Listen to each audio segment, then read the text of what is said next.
Estou recebendo agora a visita do delegado adjunto da Receita Federal de Blumenau, Marcelo Stoiani Nercolini, que está aqui com a gente para falar sobre a declaração do imposto de renda. Prazo já foi aberto e o delegado vai falar com a gente aqui, né, sobre as principais novidades. Delegado, bom dia, obrigado pela participação do senhor. Bom dia, obrigado pelo convite. Bom, neste ano, delegado, a Receita Federal ampliou o prazo para a entrega da declaração. Começou em 15 de março, vai até 31 de maio.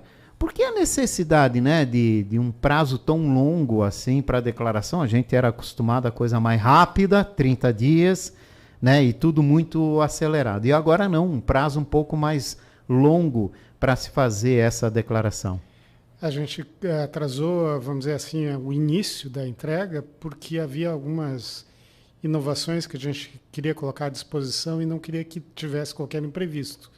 Não queria que tivesse algum erro, alguma coisa que atrapalhasse.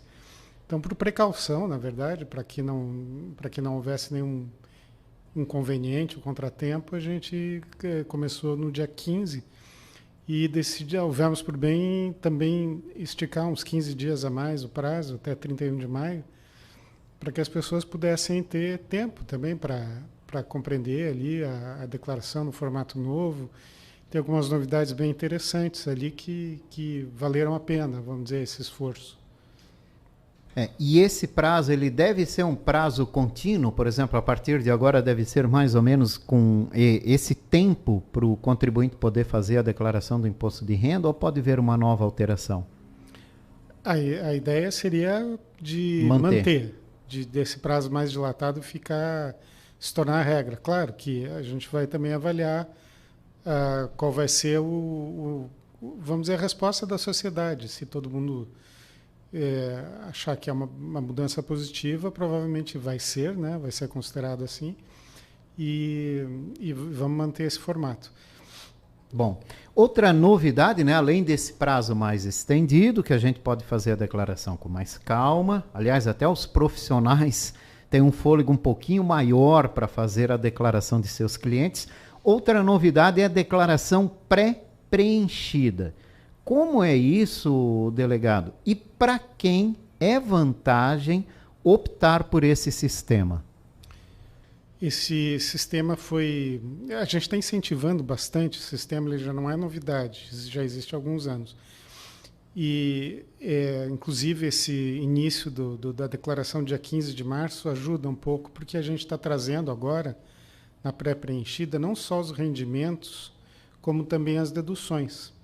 Então, tudo que as fontes pagadoras informarem para a Receita Federal de Rendimento vem automaticamente, e tudo que tiver de dedução, por exemplo, despesa médica, né, que vamos dizer, as clínicas, os laboratórios, os hospitais informarem, a Receita Federal também virá, ou seja, você já vai ter de pronto, assim, de plano. Tudo automático, né? Praticamente tudo automático. É claro que é necessário verificar, né, recebeu aquela pré-preenchida, abre lá todas as fichas, olha se está tudo lá, eventualmente vai ter alguma informação a mais para colocar, alguma dedução ou rendimento a mais que tem que colocar, a pessoa vai lá e completa.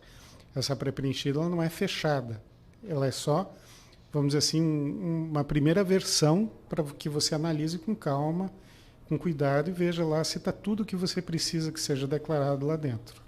Ou seja, quando o contribuinte abre essa declaração, ela vai automaticamente se preencher, né?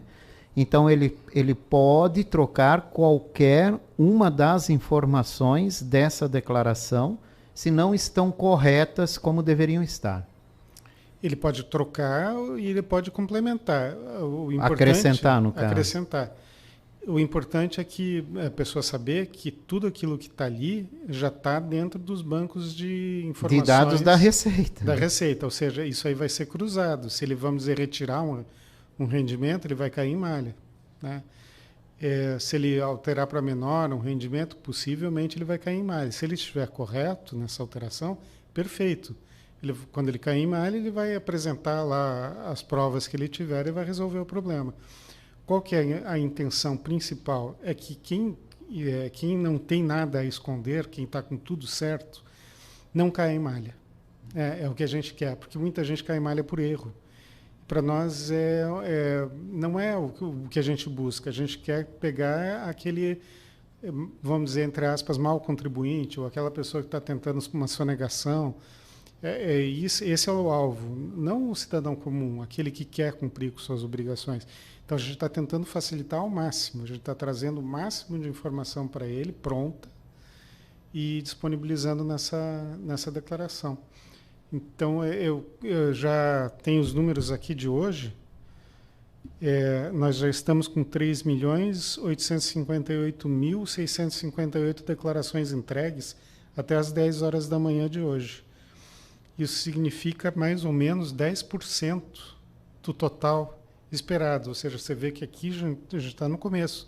Os primeiros 5 dias, já 10% das declarações já foram entregues. E dessas declarações, 23%, ou seja, quase um quarto, é preenchida? É pré-preenchida. O que para nós é ótimo. É uma ótima notícia. Até porque quem declara antes, recebe antes, né? Se tiver isso, exatamente. Imposto a receber. Tem uma série de prioridades, né? Para quem declara antes, para quem tem... A escala de prioridade para restituição é basicamente a idade, ou seja, de 80 a 60 anos recebe primeiro. Né? Quem tiver também alguma comorbidade, alguma doença, uma doença grave, né? Também vai informar da declaração, também vai entrar nessa prioridade.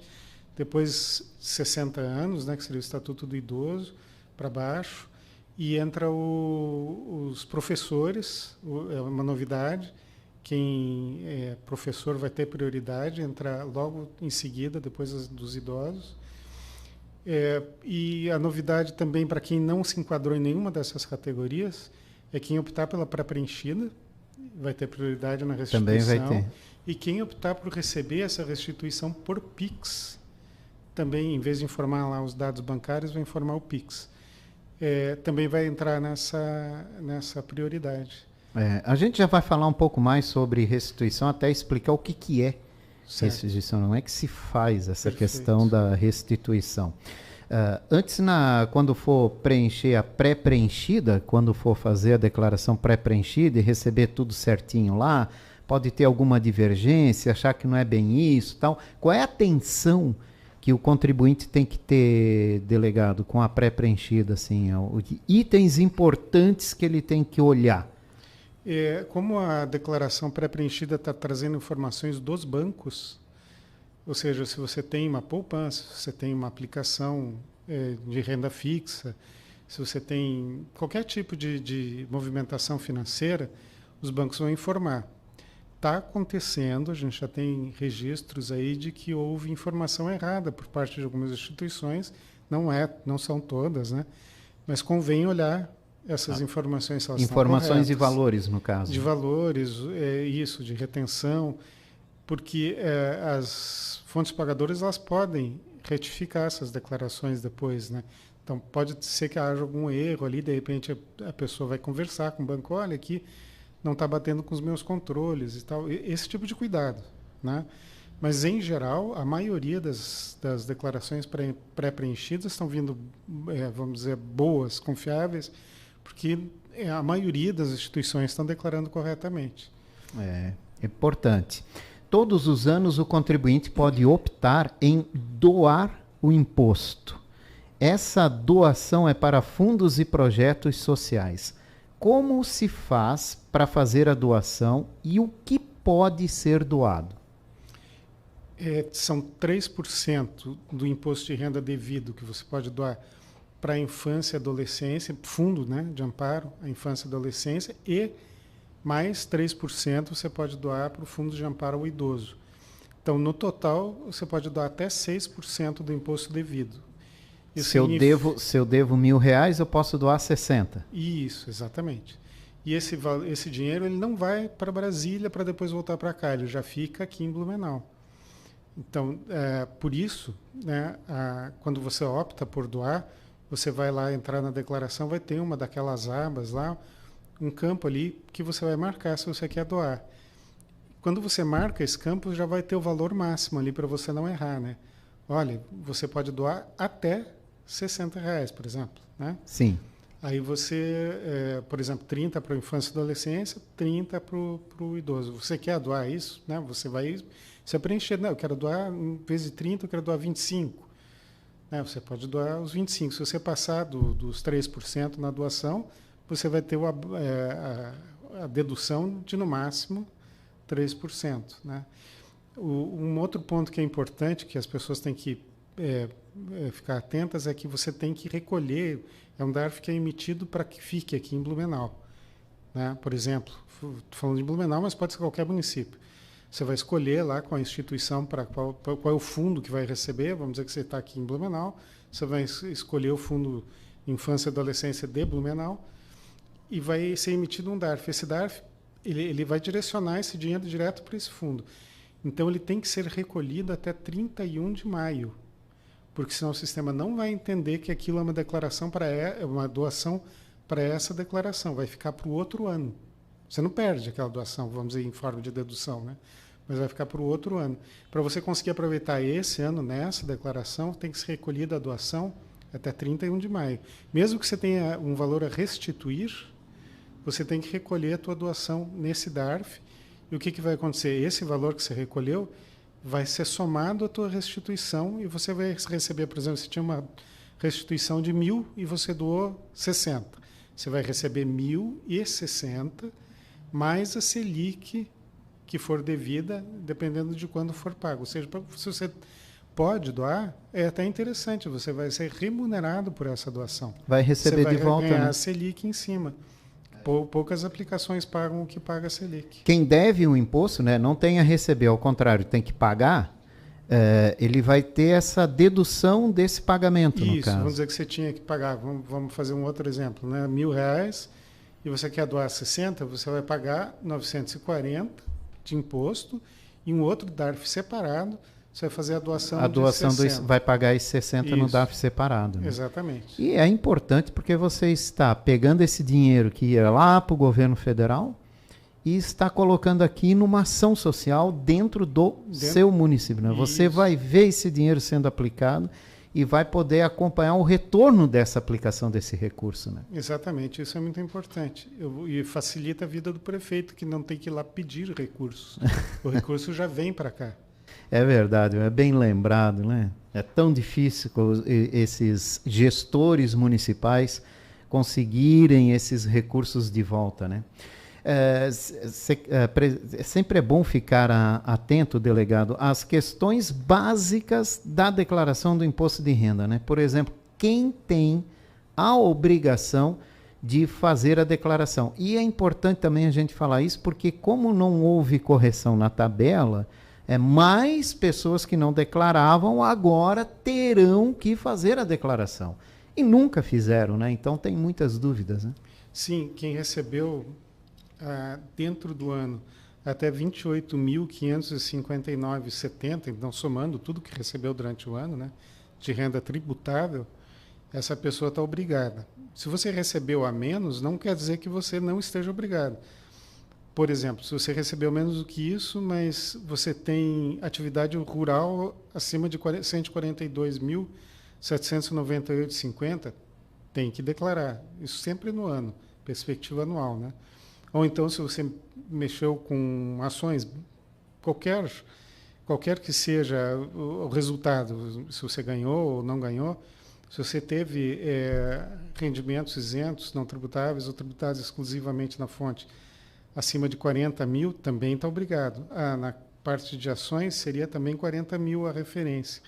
Se você teve vamos dizer, se ali comprou ações, vendeu, né?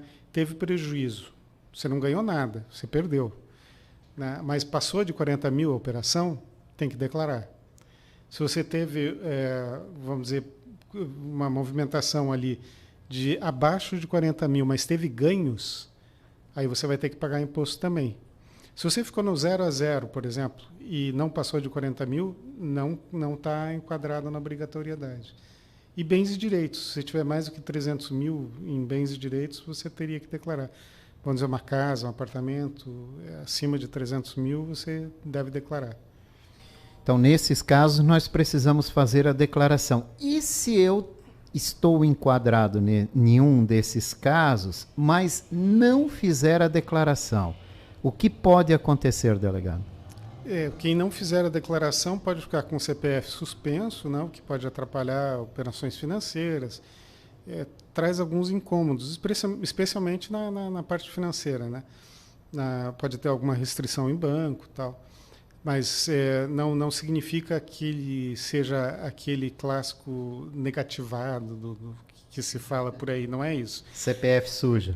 Ou vulgarmente conhecido como CPF sujo. Mas seria mais uma questão de cadastro, né? Regularidade cadastral.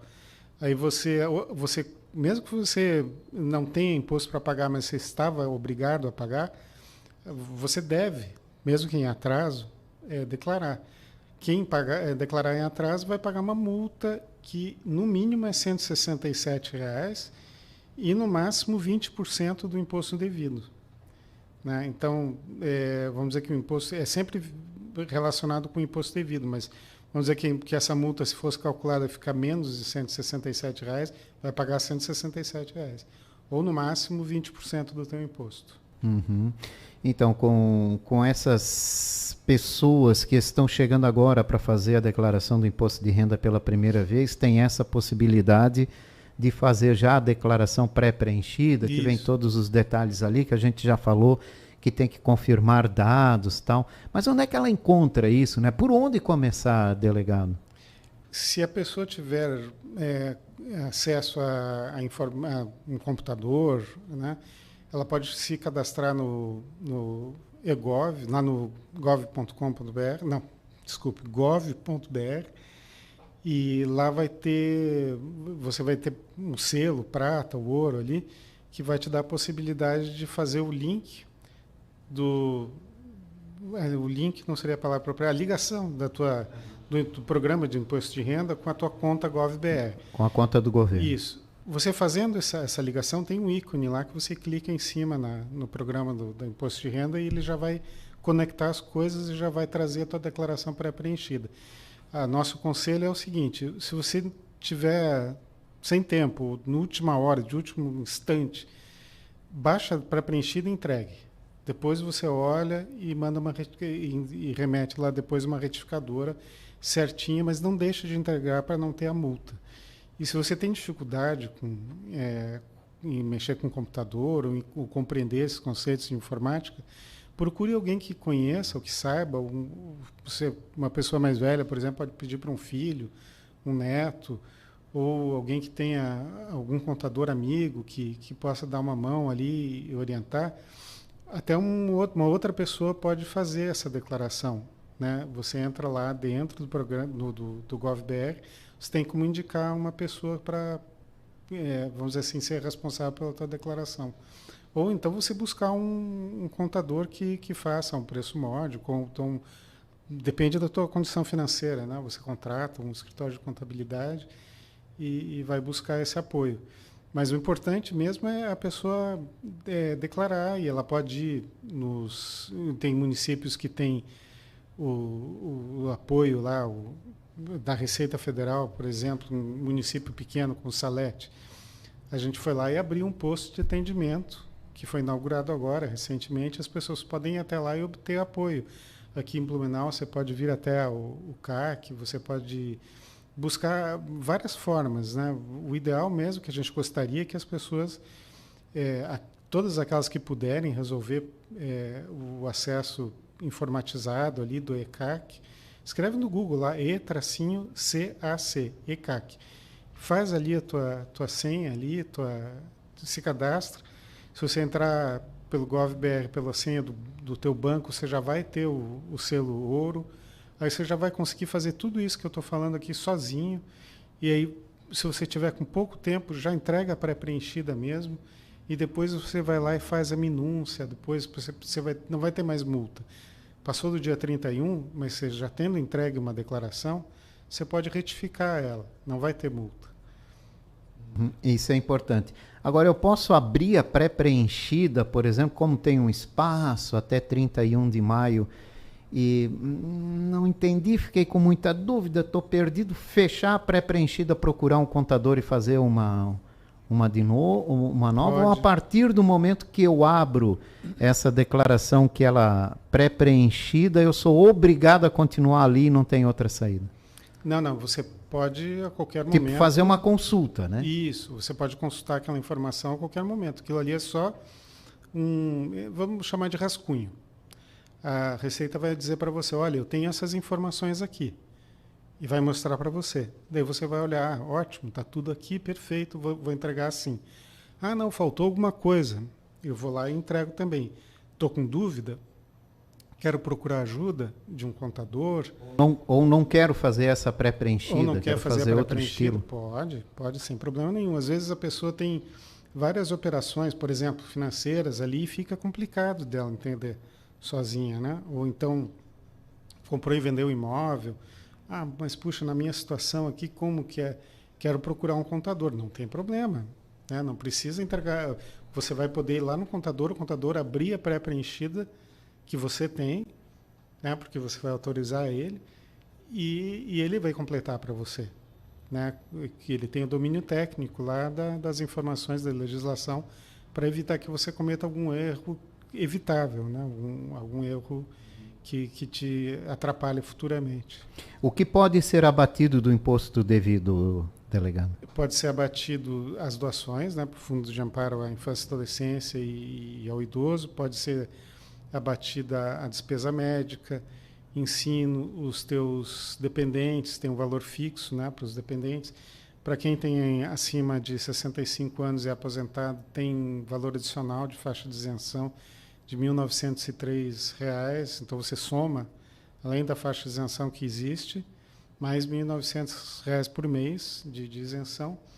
E aí você vai ter, por exemplo, aqueles aportes que você faz para a previdência privada também, como dedução da base de cálculo do imposto de renda. Eu estou conversando com Marcelo Stoiani Nercolini, ele é delegado adjunto da Receita Federal. A gente está falando aqui, né, dando um passeio sobre a declaração do imposto de renda, tirando algumas dúvidas. O que é malha fina, delegado? A malha fina é quando aquela declaração é selecionada para que um fiscal verifique ali se está tudo ok. Bom, se está na malha fina, porque alguma coisa não está correta. Foi detectada pelo sistema. É que existem parâmetros que são automáticos, que são justamente esses de cruzamento de informação, né?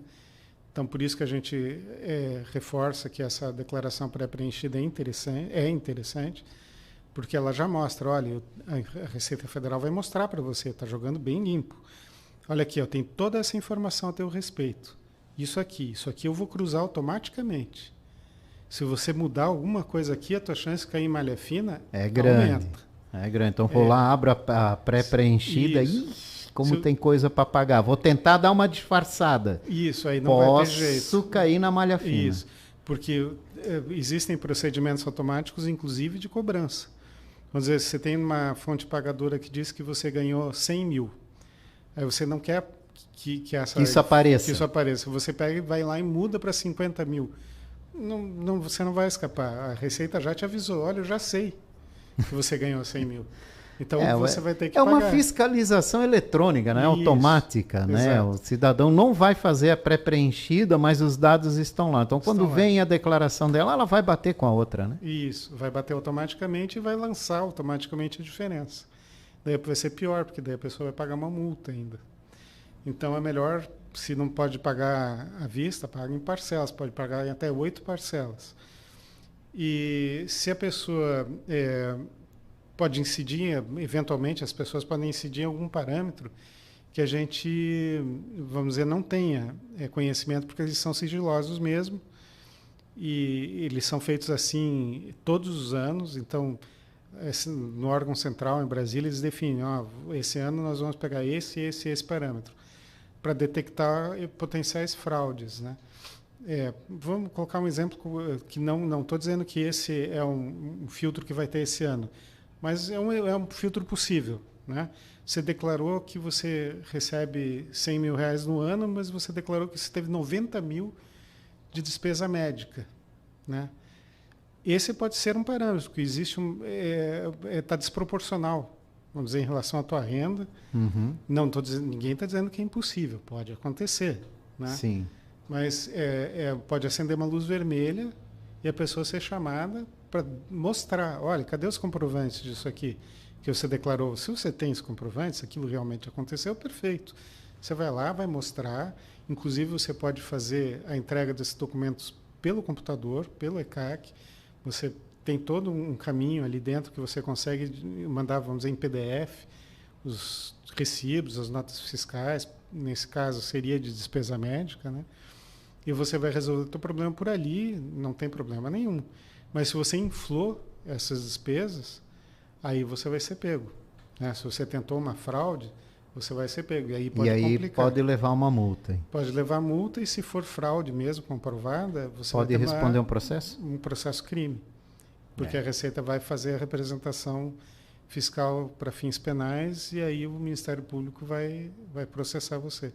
Então, não compensa. Né? Não, é melhor, já que a Receita está abrindo para você, com toda a transparência possível, olha, eu tenho essas informações, não adianta você querer esconder. Elas já estão ali.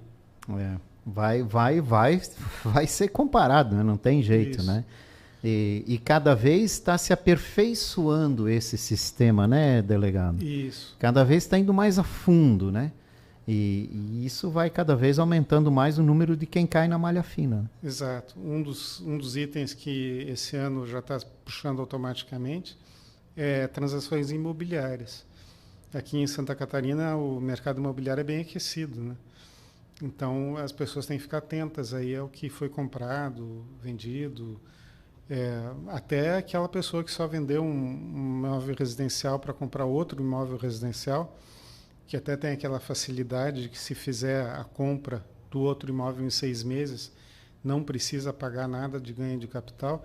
Mas essas pessoas elas têm que ficar atentas, tem que olhar lá na ficha de bens e direitos, está tudo certinho lá, porque a Receita já está puxando essas declarações, os cartórios são obrigados a declarar. Exato. Tudo, sempre muita atenção. Delegado, o que é restituição do imposto de renda e quem tem direito? Você, quando está recebendo de uma fonte pagadora, vamos dizer, você é empregado de uma empresa e você recebe um valor acima da faixa de isenção, você tem uma retenção de imposto de renda.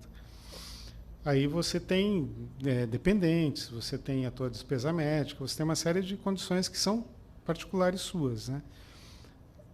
Então a fonte pagadora ela até leva em consideração, por exemplo, os dependentes, já tira ali na hora de te pagar para não reter tanto imposto.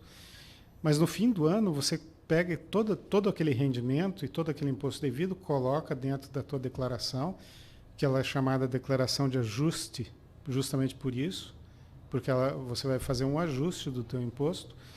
E se você tiver, vamos dizer, despesas médicas, você tem um plano de saúde, né? Vamos dizer que você não usou nada além disso, só pagou o plano de saúde. Só aí você já vai ter uma dedução de despesas médicas que vai te dar, provavelmente, um imposto a restituir. Se você tem filhos em idade escolar e paga uma escola particular, você também vai ter uma dedução ali que vai gerar também um imposto a restituir. Então você pagou, vamos dizer, 10 mil de imposto, mas você com essas deduções da base de cálculo do imposto, você deveria ter pago 5. Então você vai receber 5 de volta. Em tese, né? Um exemplo. Esses 5 mil são o imposto a restituir. Essas pessoas é que têm esse direito. Se você não teve retenção nenhuma ou não pagou nada, vamos dizer que você tivesse pago carnê-leão, né? Vamos dizer, o profissional liberal que teria que pagar conforme ele vai recebendo esse carnê-leão, você não pagou carnê-leão, você não teve retenção nenhuma, não existe imposto a restituir nesse caso, porque não entrou nada para os cofres da União, a União não te deve nada. O que é o imposto a restituir, basicamente? É o que você pagou a mais de imposto. Então, no fim do ano, você vai fazer um balanço. Olha, então, eu recebi isso, eu gastei isso, do que eu gastei, tanto é dedutível, né? Você consegue abater da base de cálculo do imposto. Então eu tenho um valor a receber. A União reconhece isso e vai pagar para você.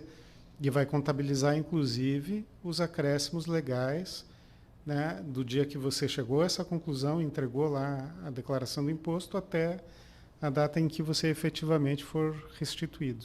E o primeiro pagamento de restituição é em 31 de maio, né? 31 de maio, antes mesmo de você De entregar a declaração. Você pode ter, vamos dizer que você seja uma pessoa lá na primeira faixa de prioridade. Você vai ter, eventualmente, você vai receber a restituição no dia em que outras pessoas estarão entregando. É claro que se você entregar no dia 31, mesmo que você esteja na prioridade, não dá tempo do sistema processar, você provavelmente vai ficar para o próximo lote. Então, se você quer receber logo a restituição, o quanto antes você deve entregar a declaração. Tá certo. Delegado, muito obrigado pela participação do senhor. Alguns esclarecimentos aqui sobre a declaração de imposto de renda. O prazo é longo, as dúvidas vão aparecendo no meio desse caminho. A gente volta aqui para tirar as dúvidas da nossa audiência. Muito obrigado, delegado. Obrigado pelo convite e sempre à disposição. Eu conversei com o delegado adjunto da Receita Federal de Blumenau, Marcelo Stoiani Nercolini, e falamos aí sobre a declaração do imposto de renda.